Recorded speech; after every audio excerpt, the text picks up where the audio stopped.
The coffee shop was packed with the usual morning rush when Liam noticed the elderly woman struggling at the counter. Her weathered hands fumbled through an empty purse, coins scattered across the marble surface as embarrassed tears formed in her eyes. The barista tapped impatiently, the line behind her growing restless with sighs and checking phones. "I'm sorry, I thought I had enough," the woman whispered, her voice barely audible over the espresso machine's hiss. Liam stepped forward without hesitation, pulling out his last crumpled $20 bill. "Her coffee's on me," he said quietly, placing the money on the counter. The woman looked up at him with grateful eyes, but Liam had already turned away, not wanting to make her feel more uncomfortable.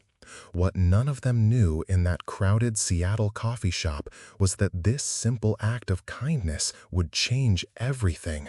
But to understand how $20 could transform a life, we need to go back to where Liam's story really began. 3 months earlier, Liam had been living what most would call a nightmare. The divorce papers were final. His ex-wife had taken everything except their 7-year-old son Tommy. And the small apartment they now shared had walls so thin you could hear the neighbors' arguments every night. Liam worked double shifts at the construction site, his hands rough and permanently stained with concrete dust, just to keep food on the table and pay for Tommy's asthma medication. Every morning, Liam would drop Tommy off at school in their beat-up Honda Civic, watching other parents arrive in gleaming SUVs, their children carrying expensive backpacks while Tommy clutched his second-hand one with duct tape holding the broken zipper. The shame burned in Liam's chest, but he never let it show. He'd ruffle Tommy's hair, kiss his forehead, and promise they'd grab pizza Friday night if he could pick up an extra shift.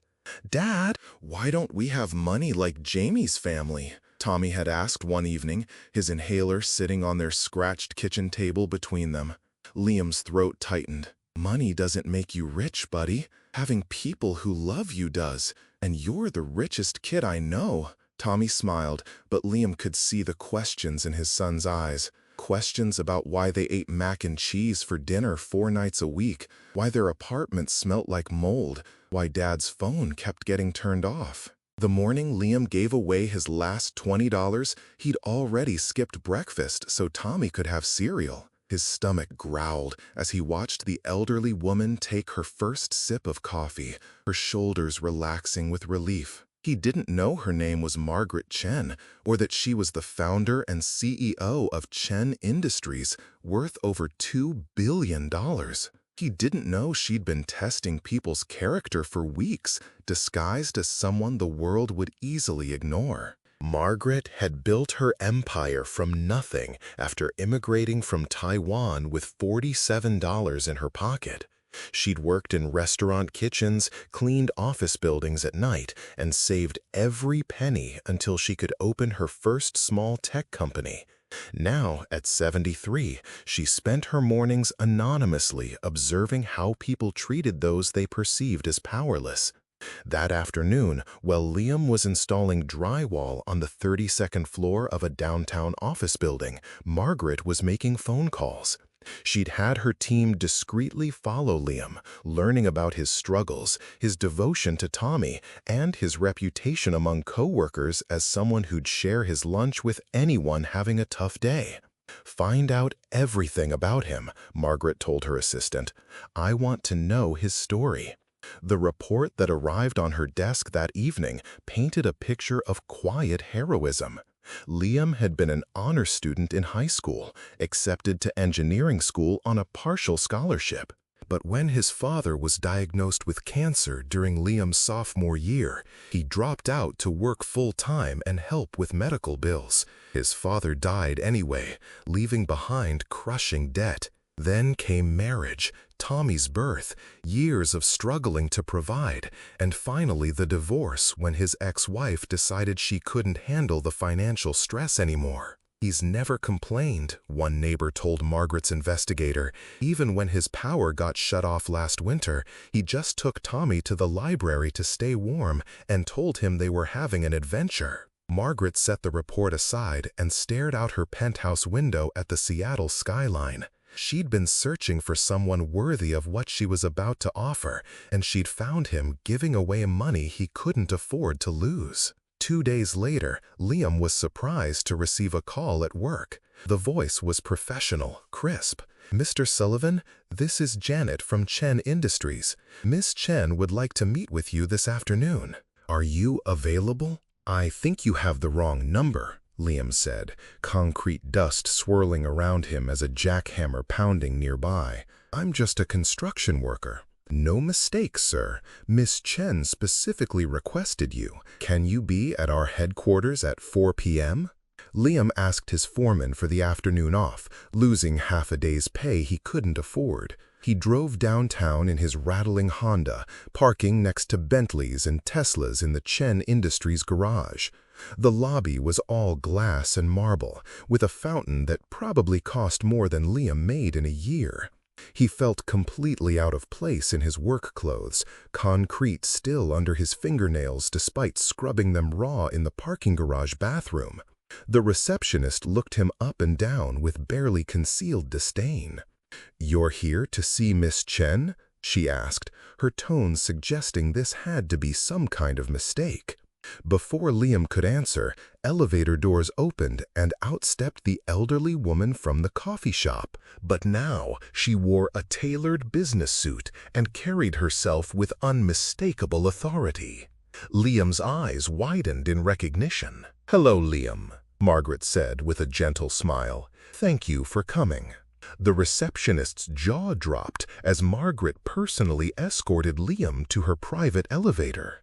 They rode to the top floor in comfortable silence, Margaret studying Liam's confused expression with amusement. Her office was larger than Liam's entire apartment, with floor-to-ceiling windows overlooking Elliott Bay. Margaret gestured for him to sit in a leather chair that probably cost more than his monthly rent. "You're wondering why you're here," she began, settling behind a desk that looked like it belonged in a museum. "3 days ago, you gave me $20, your last $20. Liam shifted uncomfortably. "You don't need to pay me back. It was just coffee." "It was much more than coffee, and we both know it." Margaret leaned forward. "Tell me about your son." For the next hour, Liam found himself opening up to this remarkable woman. He talked about Tommy's dreams of becoming a doctor, about the nights he'd watched his son struggle to breathe during asthma attacks, about the shame of not being able to provide more. Margaret listened without judgment, occasionally asking gentle questions. "What would you do," Margaret finally asked, "if money wasn't an obstacle? If you could give Tommy any life you wanted?" "I'd go back to school," Liam said without hesitation. "Finish my engineering degree. Give him a real home in a safe neighborhood. Make sure he never has to worry about whether we can afford his medicine." Margaret smiled. "What if I told you that was possible?" She slid a folder across the desk. Inside was a contract offering Liam a full scholarship to complete his engineering degree, plus a living stipend that was more than he currently made. Upon graduation, he'd have a guaranteed position at one of Chen Industries' subsidiary companies. "I don't understand," Liam whispered, staring at the numbers. "Why would you do this?" "Because 20 years ago, when I was struggling to keep my first company alive, a stranger helped me when I needed it most. He saw potential in me when no one else would. I've been looking for the right person to pay that kindness forward." Margaret's eyes were bright with memory. "That man in the coffee shop who dropped everything to help an old lady? That's the kind of person I want in my organization. That's the kind of father raising the next generation." Liam's hands trembled as he held the contract. "I can't accept this. It's too much." "You can and you will," Margaret said firmly. "But there's one condition. Someday, when you're in a position to help someone else the way I'm helping you, you do it. You keep the chain going." Tell us in the comments, have you ever had a stranger change your life with a simple act of kindness? 6 months later, Liam was back in college. His textbooks spread across the kitchen table of their new 2-bedroom apartment. Tommy sat beside him doing homework, his breathing clear and easy thanks to the better medication they could now afford.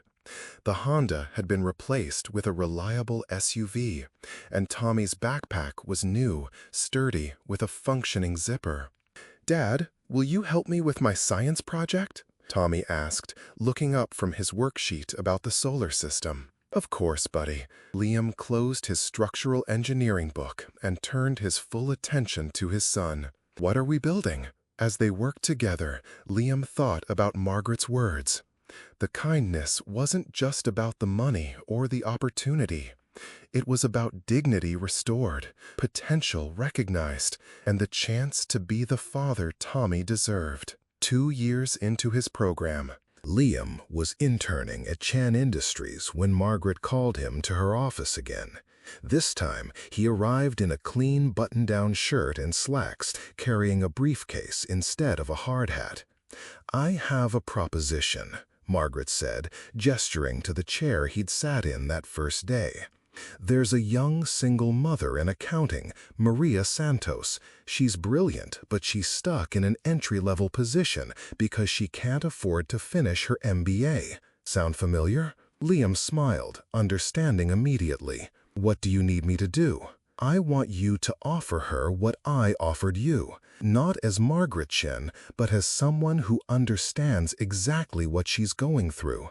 Be the stranger who changes her life." That afternoon, Liam knocked on Maria's cubicle. She looked up with tired eyes, her desk photo showing 2 young children in school uniforms. "Hi, I'm Liam Sullivan from the engineering department. I wondered if you had a few minutes to talk. I have something that might interest you." As he explained the scholarship opportunity, watching hope dawn in Maria's eyes the same way it had in his own 2 years earlier, Liam understood the true gift Margaret had given him. Not just money or opportunity, but the chance to be part of something bigger. A chain of kindness that would ripple outward for generations. Now, 5 years later, Liam stands in his own office at Chen Industries, a successful structural engineer with a son who's thriving in high school and dreams of medical school. On his desk sits a framed photo of Tommy in his soccer uniform, healthy and confident, surrounded by friends. But more importantly, there's a file folder labeled Scholarship Recipients. Inside are applications from single parents, struggling students, people who just need someone to believe in them. Margaret had passed the program to Liam when she retired, trusting him to carry on what that stranger had started 20 years ago in her own life. Last week, Liam gave a scholarship to David, a janitor who'd been taking night classes to become a teacher. The week before, it was Sarah, a waitress putting herself through nursing school. Each time, Liam remembers that morning in the coffee shop when $20 he couldn't afford to give away bought him everything he'd ever wanted. Tommy, now 17 and captain of the debate team, sometimes asks his father about their early struggles. Liam tells him the truth, that kindness has a power money can't buy, and that the greatest wealth isn't what you accumulate, but what you give away to someone who needs it more. Have you ever been in a position to help someone when they least expected it? Share your story in the comments below. The morning coffee ritual continues for Liam, though now he can afford whatever he wants from the menu. But he still watches for moments when someone needs help, when a small gesture might change everything. Because he learned that being rich isn't about your bank account. It's about recognizing the potential in others and having the courage to invest in it.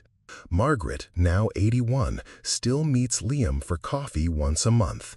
They've created something beautiful together, a network of people who understand that success shared is success multiplied. The program has helped over 200 families, creating doctors, teachers, engineers, and business owners who all remember where they came from and who helped them get where they are. The best investment I ever made, Margaret tells him every time they meet, wasn't in technology or real estate. It was in recognizing that a man who gives away his last $20 is someone worth betting on. As Liam drives home each evening, passing the construction site where he used to work, he thinks about the butterfly effect of kindness. One moment of compassion in a crowded coffee shop didn't just change his life, it changed Tommy's future. Maria's career, David's classroom full of students, Sarah's patience at the hospital. The chain continues, link by link, stranger by stranger. Sometimes the greatest treasures come disguised as ordinary moments with extraordinary people. Sometimes the richest person in the room is the one willing to give away everything they have. And sometimes $20 can buy you the world. The next time you see someone struggling, remember Liam's story. Remember that your small act of kindness might be the beginning of their entirely new life. Because true wealth isn't measured in what we keep, but in what we choose to give away when it matters most. Subscribe for more powerful stories like this, and click on the video on the screen to watch the next one with a twist so powerful you'll never forget it.